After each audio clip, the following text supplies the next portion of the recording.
Hello everyone. आज हम बात करेंगे जनसंख्या के वितरण के ऊपर। मानव भूगोल के अंतर्गत हमने इससे पहले तीन प्रमुख जनजातियों के बारे में अध्ययन किया। जो अन्य महत्वपूर्ण जनजातियां हैं उनको अब हम अगले महीने तक के लिए छोड़ देते हैं। इस बीच हम विश्व की जनसंख्या की कुछ महत्वपूर्ण विशेषताओं का अध्ययन कर रहे हैं। आज का हमारा चैप्टर है जनसंख्या का वितरण। सबसे पहले हम बात करते हैं मानव संसाधन की। आप जानते होंगे कि अनेक संसाधन हमारे काम में आते हैं। जो चीज़ हमारे काम में आती है वही संसाधन है। तो क्या मानव भी एक संसाधन है? जी हाँ, बिल्कुल सही है। मानव खुद सबसे बड़ा संसाधन है। मानव इस धरती पर प्रकृति का सबसे बड़ा उत्पादन और भौगोलिक अध्ययन का केंद्रीय बिंदु है। भौगोलिक तत्व के रूप में वह प्राकृतिक संसाधनों का विकास और उपभोग करते हुए सांस्कृतिक वातावरण का सर्जन करता है जो उसकी गुणवत्ता का प्रतीक है। प्राकृतिक परिवेश में क्रियाशील रहते हुए वह संसाधनों का उपयोग करता है और नए संसाधनों को विकसित करता है। अपनी इसी क्रियाशीलता के कारण विगत 10 लाख वर्षों में उसने सांस्कृतिक क्रांति के माध्यम से सभी जीवधारियों को पीछे छोड़ दिया है। जैसा कि आप जानते ही हैं कि अन्य जीव जंतुओं में मानव श्रेष्ठ है। मानव ने अपनी श्रेष्ठता का परिचय दिया है। इस पृथ्वी तल पर मानव ही एकमात्र ऐसा जीवधारी है जिसने सांस्कृतिक भूदृश्य की रचना कर अपनी श्रेष्ठता को प्रमाणित किया है। अपनी इसी श्रेष्ठता के कारण वह पृथ्वी तल का स्वामी बन गया है। आज बिना मानव पृथ्वी संसाधन विहीन कही जाएगी, क्योंकि मानव की आवश्यकता और उपयोग के संदर्भ में ही कोई तत्व, दशा या वस्तु संसाधन होने का गौरव प्राप्त कर पाता है। इस प्रकार कहा जा सकता है कि मानव संसाधनों का निर्माता, उपभोक्ता और स्वयं संसाधन के रूप में प्राकृतिक परिवेश में सुविधा अनुसार परिवर्तन करता है। आज मानव समुदायों का मिश्रण एक सामान्य बात हो गई है। वस्तुतः मानव स्थानांतरण इसके लिए सबसे अधिक उत्तरदायी है। अपनी निजी कारणों से मानव समुदाय राजनीतिक इकाइयों में बंट गया है, जिसके फलस्वरूप अनेक मानवीय समस्याएं प्रकट होने लगी हैं। ऐसी समस्याएं कभी कभी भयावह रूप धारण कर लेती हैं, जिससे लगता है कि मानव इस सृष्टि का सबसे भयानक जीव है। इन पक्षों को समझाने के लिए आवश्यक है कि विश्व के मानव समुदाय, उसकी वृद्धि, धरातल पर वितरण और विविध विशेषताओं का भौगोलिक अध्ययन किया जाए। आज विश्व की जनसंख्या अनेक राष्ट्रों, धर्मों, भाषाओं और जातियों प्रजातियों में बंटी है, जिसके कारण जनसंख्या संबंधी समस्याएं विविध रूप ले रही हैं। कहीं जनसंख्या का अत्यधिक होना समस्या है तो कहीं कम होना। तो इसी कड़ी में हम जनसंख्या के भौगोलिक अध्ययन के लिए 6 महत्वपूर्ण पक्ष पढ़ेंगे। पहला, विश्व जनसंख्या का क्षेत्रीय स्वरूप। दूसरा, विश्व जनसंख्या की वृद्धि का प्रारूप। तीसरा, विश्व जनसंख्या की व्यावसायिक संरचना। चौथा, जनसंख्या और संसाधन अंतर्संबंध। पांचवा, जनसंख्या का क्षेत्रीय स्थानांतरण। और छठा, जनसंख्या संबंधी समस्याएं।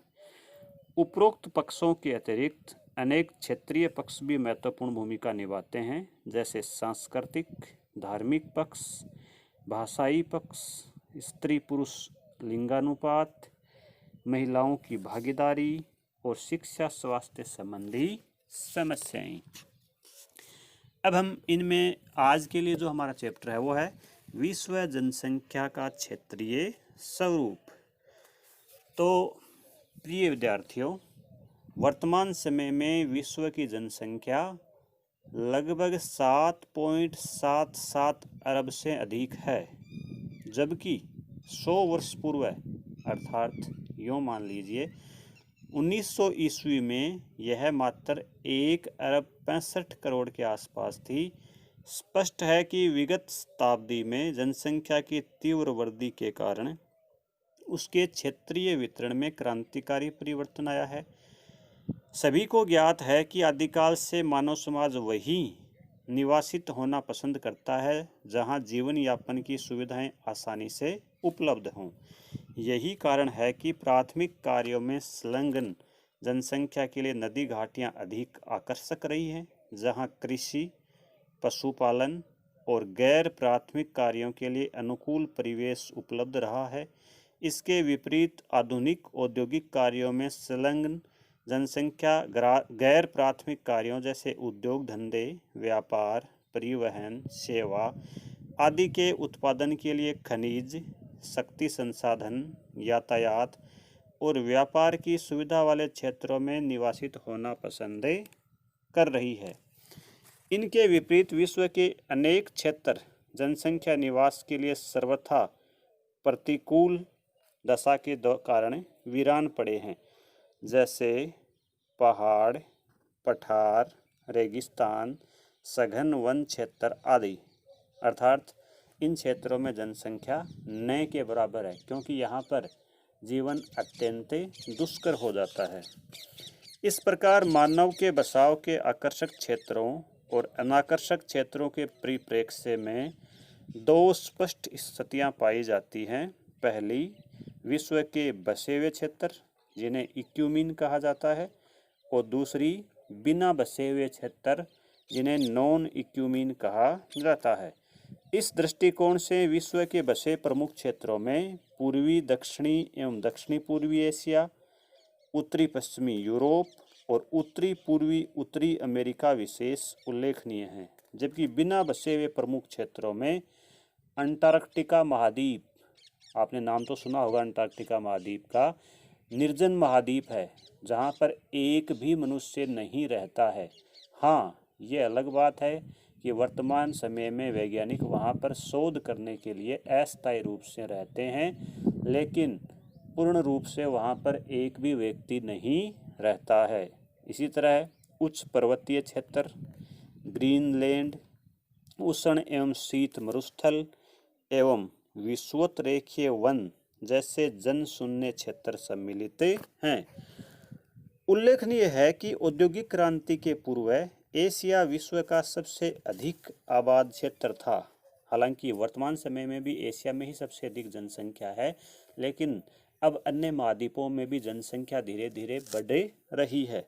एशिया के बाद यूरोप और अफ्रीका का स्थान था। दोनों अमेरिका और ऑस्ट्रेलिया न्यूनतम आबाद क्षेत्र थे।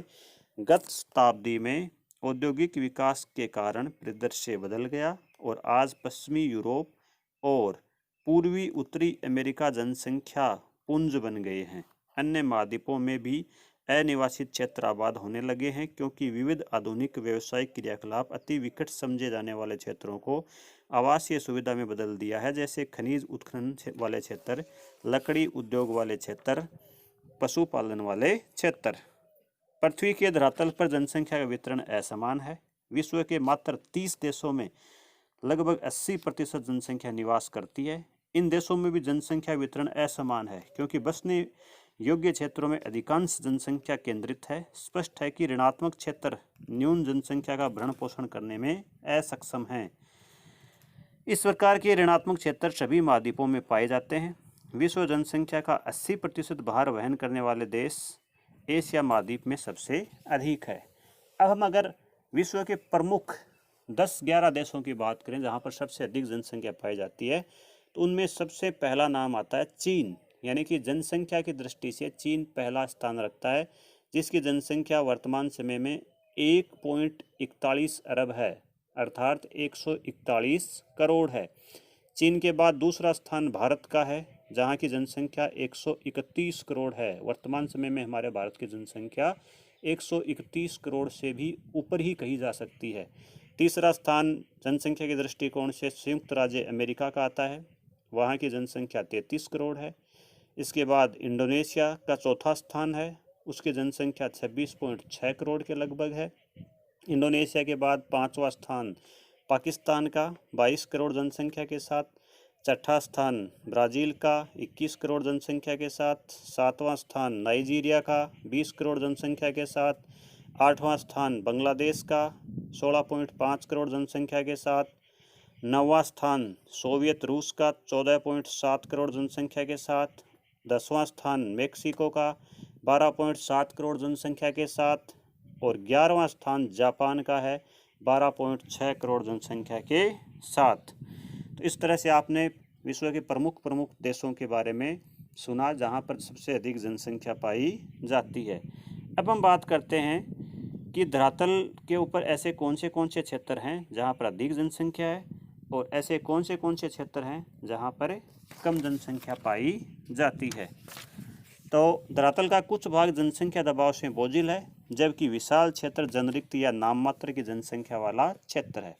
विश्व जनसंख्या का संकेंद्रण पूर्वी एशिया, दक्षिणी एशिया, पश्चिमी यूरोप एवं पूर्वी अंग्ल अमेरिका में अधिक है, जबकि जनशून्य क्षेत्रों में ऑस्ट्रेलिया का मध्यवर्ती भाग, जिसको आपने देखा है कि एक मरुस्थल के रूप में है वो, अफ्रीका के वन एवं रेगिस्तानी साइबेरियाई क्षेत्र, मध्य एशिया, अमेजन घाटी और कनाडा का उत्तरी भाग है। सामान्य जन वितरण के क्षेत्र बहुत सीमित हैं। जनसंख्या वितरण की इस कड़ी में हम बात करते हैं तो विद्वानों का आकलन है कि धरातल का केवल 30% क्षेत्रफल ही स्थायी रूप से आबाद है, जहां विश्व की 96% जनसंख्या निवास करती है। विश्व की अधिकांश जनसंख्या केवल 4 क्षेत्रों में पूंजीभूत है। ये क्षेत्र हैं पूर्वी एवं दक्षिणी एशिया, पश्चिमी यूरोप एवं आंग्ल अमेरिका का पूर्वी भाग। इस प्रकार एशिया महाद्वीप जनसंख्या का, जैसा कि हमने पहले ही बात की, सबसे बड़ा जमघट वाला क्षेत्र है जहां विश्व की आधी से अधिक जनसंख्या निवास करती है, जबकि इस महाद्वीप का क्षेत्रफल विश्व का मात्र 20% ही है। एशिया में चीन और भारत वृहत्तम जनसंख्या के क्षेत्र हैं, जहां विश्व की 1/3 से अधिक, केवल 2 देशों में ही विश्व की 1/3 जनसंख्या से अधिक निवास करती है। इन दोनों देशों में अति प्राचीन काल से ही अधिक जनसंख्या निवास करती रही है और अब बढ़कर विशाल पुंज बन गई है। एशिया महाद्वीप में ही कम जनसंख्या वाले क्षेत्र भी हैं, जैसे साइबेरिया, मध्य एशिया और पश्चिमी एशिया के मरुस्थल एवं पठार अति विरल जनसंख्या के क्षेत्र हैं। इस प्रकार पश्चिमी यूरोप में अधिक सघनता है, जबकि पूर्व की ओर बढ़ने पर यूरोप में जनसंख्या का वितरण विरल होने लगता है। कहा गया है कि एशिया में जिन अक्षांशों पर जनसंख्या जमघट समाप्त होता है, यूरोप में वहीं शुरू होता है। ये आप जब विश्व का मानचित्र अध्ययन करेंगे तो आप स्पष्ट रूप से देख भी पाएंगे कि एशिया में 40 डिग्री उत्तरी अक्षांश के बाद जनसंख्या है वो विरल होने लगती है, लेकिन आप जब यूरोप देखेंगे तो वहाँ पर 60 डिग्री अक्षांश, जो उत्तरी अक्षांश है, वहाँ पर सबसे अधिक जनसंख्या 40 से लेकर 60 डिग्री अक्षांशों के मध्य पाई जाती है। दोनों अमेरिका एवं ऑस्ट्रेलिया के तटीय क्षेत्र सघन जनसंख्या वाले हैं, जबकि आंतरिक भाग विरल अथवा लगभग जनशून्य हैं। इस प्रकार विश्व में जनसंख्या वितरण प्रतिरूप के आधार पर 3 मुख्य वर्ग बनाए जा सकते हैं। पहला, जनसंख्या जमघट के क्षेत्र, दूसरा विरल वितरण के क्षेत्र और तीसरा न्यूनतम जनसंख्या या जनरिक्त क्षेत्र। इन तीनों क्षेत्रों की अब हम बात करेंगे। पहले हम बात कर लेते हैं जनसंख्या जमघट वाले क्षेत्र। जैसा कि पहले ही ऊपर बताया जा चुका 2 बार, पुनः रिपीट कर देता हूँ। विश्व में 4 प्रमुख जनसंख्या जमघट वाले क्षेत्र हैं। इसको आप अच्छे से याद कर लीजिए। आपको ये परीक्षा में प्रश्न पूछ सकते हैं कि विश्व में जनसंख्या जमघट के क्षेत्र इनमें से नहीं है, और इन 4 में से कोई भी 3 नाम आपको दे सकते हैं और चौथा कोई दूसरा नाम दिया जा सकता है। तो इन चारों को आप याद कर लीजिए। पहला है पूर्वी यूरोप। आप जानते हैं कि पूर्वी यूरोप में सबसे प्रमुख देश कौन से हैं? चीन और जापान। मैंने आपको पूर्वी यूरोप बताया, पूर्वी यूरोप नहीं, पूर्वी एशिया। आप इसको पूर्वी एशिया सुनिए। पूर्वी एशिया के 2 प्रमुख देश कौन से हैं? चीन और जापान। दूसरा दक्षिणी और दक्षिणी पूर्वी एशिया। इन दक्षिणी और दक्षिणी पूर्वी एशिया के देशों में शामिल है प्रमुख रूप से भारत और भारतीय उपमहाद्वीप के अन्य देश, जिनमें बांग्लादेश, पाकिस्तान, म्यांमार, ये प्रमुख देश हैं। इसके बाद हम बात करते हैं तीसरा, पश्चिमी यूरोप। और पश्चिमी यूरोप में ब्रिटेन, जर्मनी, फ्रांस, नीदरलैंड्स, जिसको हॉलैंड भी कहते हैं, ये प्रमुख देश हैं जहाँ पर अधिक जनसंख्या पाई जाती है। और चौथा है पूर्वी आंग्ल अमेरिका, यानी कि संयुक्त राज्य अमेरिका का उत्तरी पूर्वी हिस्सा, जहाँ पर संयुक्त राज्य अमेरिका के प्रमुख शहर जैसे न्यूयॉर्क और अन्य शहर पाए जाते हैं। ये 4 प्रमुख क्षेत्र हैं जहाँ पर सबसे अधिक जनसंख्या जमघट वाले क्षेत्र हैं। पूर्वी एशिया का जनसंख्या जमघट विश्व का वृहत्तम जमघट है। चीन, जापान और कोरिया इसके केंद्रीय बिंदु हैं। इसी प्रकार भारत, पाकिस्तान, बांग्लादेश, श्रीलंका, थाईलैंड, तटीय वियतनाम और जावा दक्षिणी एवं दक्षिणी पूर्वी एशिया में जनसंख्या जमघट के केंद्रीय क्षेत्र हैं। इसी प्रकार की अगर हम बात करें तो यहाँ पर सबसे अधिक जनसंख्या क्यों पाई जाती है? जैसा कि आप जानते हैं कि प्रत्येक जो वैज्ञानिक विषय होता है उसमें केवल वितरण ही नहीं बल्कि उसके पीछे कई कारण भी बताए जाते हैं। तो इसके पीछे कारण यह है कि यहाँ की जो जनसंख्या वो ग्रामीण जनसंख्या की प्रधानता वाली है। ये कृषि आधारित जनसंख्या है जहाँ पर विश्व की सबसे अधिक सघन जनसंख्या पाई जाती है। कौन सी कृषि आधारित है? एक पूर्वी एशिया और दूसरी दक्षिणी और दक्षिणी पूर्वी एशिया वाले क्षेत्र। इन जमघटों का प्रमुख कारण प्रकृति की उदारता के कारण खाद्यान्नों की सफल कृषि, विशेषकर धान की कृषि और परंपरागत सामाजिक संगठन है। यह चावल संस्कृति का क्षेत्र है जहाँ सदियों से ही, आज से नहीं है, मानव सभ्यता यहाँ पर सदियों से रही है, मानव का जमघट रहा है। इन क्षेत्रों में भी अधिकतम जमघट नदी घाटियों की उर्वर भूमि पर और तटीय क्षेत्रों में अधिक है। जैसे कि अगर हम बात करें चीन और भारत की, तो चीन में हवांग हो की नदी घाटी और यांगटी सी क्यांग की नदी घाटी। वहीं भारत में बात करें तो गंगा और उसकी सहायक नदियों की घाटियों में सबसे अधिक जनसंख्या पाई जाती है। वहीं 2 अन्य जनघटों की बात करें विपरीत, जिसमें पश्चिमी यूरोप और एंग्लो अमेरिका की बात करें तो वहाँ की जनसंख्या औद्योगिकरण और नगरीकरण की देन है। औद्योगिकरण से पूर्व यहाँ पर विरल जनसंख्या थी। उद्योगों से प्राप्त अपार धन और नगरीकरण के कारण भौतिक सुविधा इस जनपुंज के प्रमुख कारण हैं। यहाँ का आकर्षण विश्व स्तर पर जनसंख्या को आवर्जित करने में सहायक रहा है। इसी प्रकार एंग्लो अमेरिका के देश संयुक्त राज्य अमेरिका, कनाडा एवं मेक्सिको अपने औद्योगिक एवं व्यापारिक कृषि के कारण विश्व स्तरीय आवर्जन के फलस्वरूप जनसंख्या पुंजे बन गए हैं। उत्तरी अमेरिका में जनसंख्या की सघनता अटलांटिक तट से अंदर बढ़ने पर घटने लगती है। यहाँ भी औद्योगिकरण और नगरीकरण सघनता के प्रमुख कारण हैं।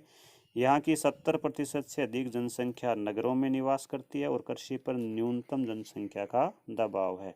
अमेरिका की अधिकांश जनसंख्या विशेषकर यूरोप से आकर बसी है। उत्तरी अमेरिका के भौतिक सुख और उदार आवर्जन नीति के कारण यहाँ की आकर्षण जनबहुलता का प्रमुख कारण बन गया है। अब हम दूसरे की बात करते हैं, विरल जनसंख्या वाले क्षेत्र। विश्व का लगभग आधा भाग विरल जनसंख्या का क्षेत्र। ऐसे क्षेत्र सभी महाद्वीपों में पाए जाते हैं। जिन क्षेत्रों में भौतिक बाधाओं के कारण जीवन यापन कठिन है वहाँ मानव बसाव का विरल होना स्वाभाविक है। ऐसे विरल जनसंख्या वाले क्षेत्र अफ्रीका, एशिया, दक्षिणी अमेरिका, पश्चिमी एंग्लो अमेरिका और पूर्वी यूरोप में विस्तृत हैं। इन सभी महाद्वीपों में विरल वितरण के मध्य अनेक लघु क्षेत्र ऐसे भी हैं जहाँ जनसंख्या का संकेंद्रण पश्चिमी यूरोप या एशिया के समान है, जैसे नील नदी की निचली घाटी, गिनी तट के कुछ देश, दक्षिणी अमेरिका का तटीय क्षेत्र, उत्तरी अमेरिका का प्रशांत तट और ऑस्ट्रेलिया का दक्षिणी पूर्वी तटीय क्षेत्र। इन सभी क्षेत्रों में या तो सघन कृषि या औद्योगिकरण एवं नगरीकरण के कारण सघनता बढ़ी है। अब हम अंतिम पॉइंट जनरिक्त क्षेत्र की बात करते हैं। विश्व का 1/3 से अधिक धरातल जनरिक्त है। ऐसे जनरिक्त क्षेत्र प्राकृतिक अनुदारता के प्रतीक हैं, जैसे गर्म एवं शीत मरुस्थल, पर्वत, शुष्क पठार और सघन वन जो भोजन, पानी, आवागमन और स्वास्थ्य सभी दृष्टिकोणों से मनुष्य के लिए अनाकर्षक हैं। यहाँ बसने वाले अधिकांश जनसंख्या आदिम जीवन से आगे नहीं बढ़ पाई है। कनाडा के एस्किमो, कांगो बेसिन के पिग्मी, कालाहारी के बुशमैन और मध्य एशिया के किर्गिज इन आपदाओं को झेलकर जिंदा हैं। वैसा जीवन जीने के लिए कोई भी तैयार नहीं होगा। सोवियत संघ की सभी आधुनिक सुविधाओं के बावजूद साइबेरिया की खानों में काम करने वाले खनिक जो हैं वह अभी स्थायी रूप से बसना पसंद नहीं करते हैं। इसी प्रकार ऑस्ट्रेलिया और सहारा के मरुस्थल नकारात्मक भूमिका के कारण जनशून्य हैं। तो इस तरह से आपने देखा कि यहाँ वातावरण चरम रूप में पाया जाता है, या तो अत्यधिक सर्दियाँ या अत्यधिक गर्मियाँ या अत्यधिक आर्द्रता। इन सभी कारणों के कारण यहाँ पर जनसंख्या रहना पसंद नहीं करती है। इस तरह से आज का हमारा चैप्टर हम ख़त्म करेंगे। इसके बाद जनसंख्या के और भी चैप्टर आते रहेंगे। उम्मीद है आपको ये चैप्टर पसंद आएगा। आप इस चैप्टर से एक प्रश्न भी बनाइएगा जो अभी हमने बात करी है, ठीक वैसा ये प्रश्न कि जनसंख्या वितरण के क्षेत्रों का वर्णन कीजिए। धन्यवाद। आप यूट्यूब के द्वारा लाभ लेते रहिए। जब तक कोरोना प्रोटोकॉल चल रहा है, कॉलेज खोलने तक का वेट करते रहिए। धन्यवाद।